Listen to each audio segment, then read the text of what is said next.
বিসমিল্লাহির রহমানির রহিম। আসসালামু আলাইকুম ওয়া রাহমাতুল্লাহ। আপনাদের মাঝে যে বিষয়টা কথা বলবো সেটা হচ্ছে, অনেকে ভাবে যে কোয়েল পাখি অনেক লাভবান একটি খামার, যেটা ছিল আরও দীর্ঘ ৫ থেকে ৭ বছর আগে, সেটা বলা যায়। কারণ বর্তমান খাবারের যে পরিমাণ দাম, আমরা আগে খাবার খাইয়েছি ২,০০০ টাকার নিচে, একটা বস্তা খাবার ২,০০০ টাকার নিচে পড়তো, কিন্তু বর্তমানে একটা বস্তার খাবার ৩,০০০ সামথিং প্লাস অথবা মাইনাস এরকম থাকে। খাবার দামটা কিন্তু এখনো কমেনি। বাট কোয়েল পাখির ডিমের যে চাহিদা, যে দামটা, চাহিদা পর্যাপ্ত পরিমাণ আছে, বাট যে দামটা, সেই ন্যায্য দামটা কিন্তু আমরা আগের মতো পাই না।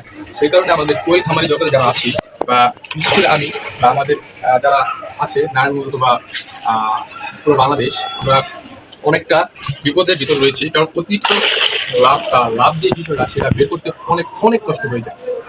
তো যারা এটা ভাবেন যে কোয়েল খামার করতে গিয়ে অনেক লাভ হয়, সেটা ভুল ধারণা আপনাদের। তো সেক্ষেত্রে যারা আপনারা কোয়েল খামার করতে চাচ্ছেন, তারা অবশ্যই এই খামার করবেন, অবশ্যই করবেন, কিন্তু এই জিনিসটা মাথা থেকে ঝেড়ে ফেলতে হবে যে আমি পর্যাপ্ত পরিমাণ লাভ করবো। তো এই জিনিসটা মাথা থেকে ঝেড়ে ফেলতে হবে। একজনের দেখা দিচ্ছে আরেকজন করলে এটা ভালো, এটা সবসময় সাপোর্ট করি। একজন উদ্যোক্তা দ্বারা আরেকজন উদ্যোক্তা হইলে আমাদের জন্য, সকলের জন্য ভালো।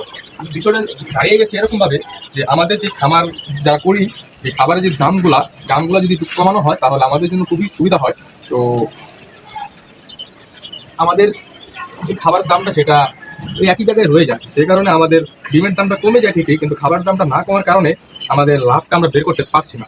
এই খামার এবং এত কষ্ট করে একটা সামান্য ৫০০ পাখিও যদি পালন করে থাকে, ৫০০ পাখি পালন করতে গেলে পর্যাপ্ত পরিমাণ পরিশ্রমের প্রয়োজন।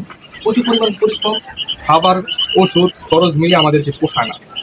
তো যারা নতুন খামারি হবেন বা করবেন, ভবিষ্যতে সবকিছু বিবেচনা করে তারপর খামার দেবেন, হুট করে খামার দিয়ে দেবেন না। তো যারা খামার করবেন, অবশ্যই বিবেচনা করবেন যে খামার করলে আমার কিরকম প্রফিট থাকবে, প্লাস আমার যারা অন্যান্য খামারি আছে তাদের যেন কোনো ক্ষতি না হয়।